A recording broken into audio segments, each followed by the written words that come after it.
para você que é iniciante nessa área de crédito, vamos começar lá do começo, vamos lá atrás para entender da onde que surgiu essa ideia, essa história de fazer empréstimo e ganhar alguma coisa em troca disso.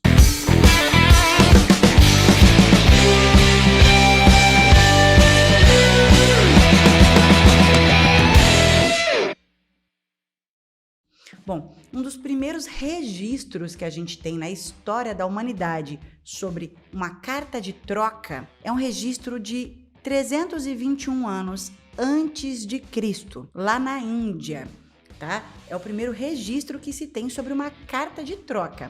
Lá para meados de 400 anos antes de Cristo, na Grécia Antiga, a gente já começou a ouvir falar sobre o crédito com garantia, que é uma coisa super atual, até hoje existe, né? Então, os gregos começaram a fazer empréstimo desde que eles tivessem uma garantia de recebimento.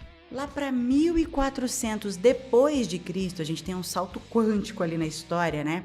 Em 1400 depois de Cristo, foi proibida essa história de empréstimo. Não podia mais fazer empréstimo. O empréstimo foi proibido pelo cristianismo e pelo islamismo. Mas os judeus ainda tinham acesso a essa prática.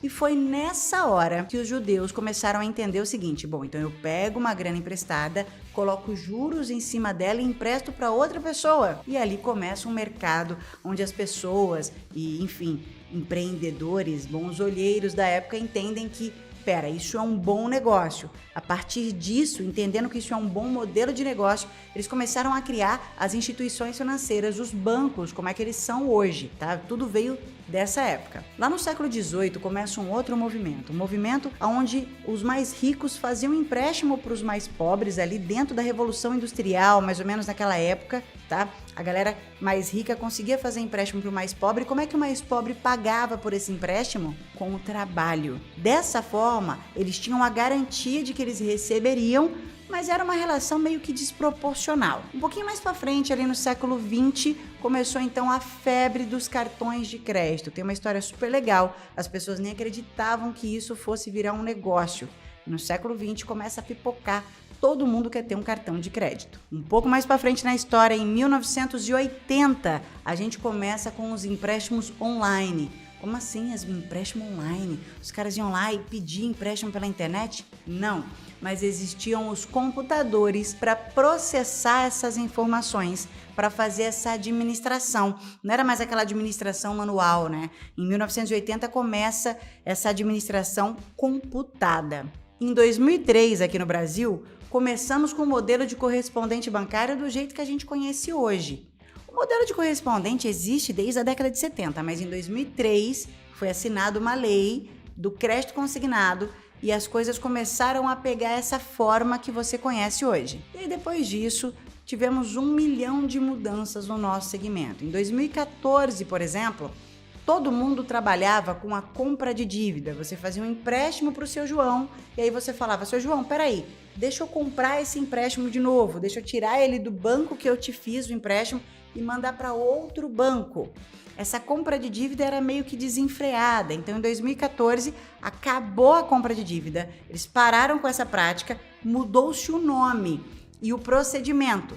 Criou-se ali em 2014 a portabilidade. Você já vai entender mais para frente como é que funciona essa portabilidade, tá? Em 2019, nós tivemos a autorregulação, a LGPD, começou a ficar mais organizado esse mercado. A LGPD, a Lei Geral de Proteção de Dados, ela vem para proteger os usuários, o cliente final, a pessoa que vai pegar empréstimo, que normalmente tem os seus dados violados. Esses dados eles eram livremente comercializados dentro do mercado de correspondente bancário. E depois de 2019, 2020, 2021, 2022, a gente teve uma série de mudanças práticas na quantidade de empréstimo que a pessoa poderia pegar. Eu tenho grandíssimo orgulho de dizer que a gente reescreveu a história.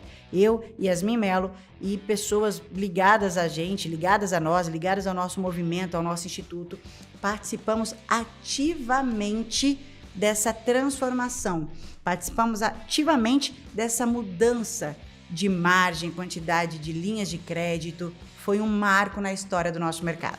E a gente chega até os dias atuais, onde o crédito está da forma que eu vou te passar daqui em diante. O crédito ele ficou moldado de uma forma muito mais prática e eu vou te explicar tudo isso em detalhe na próxima aula.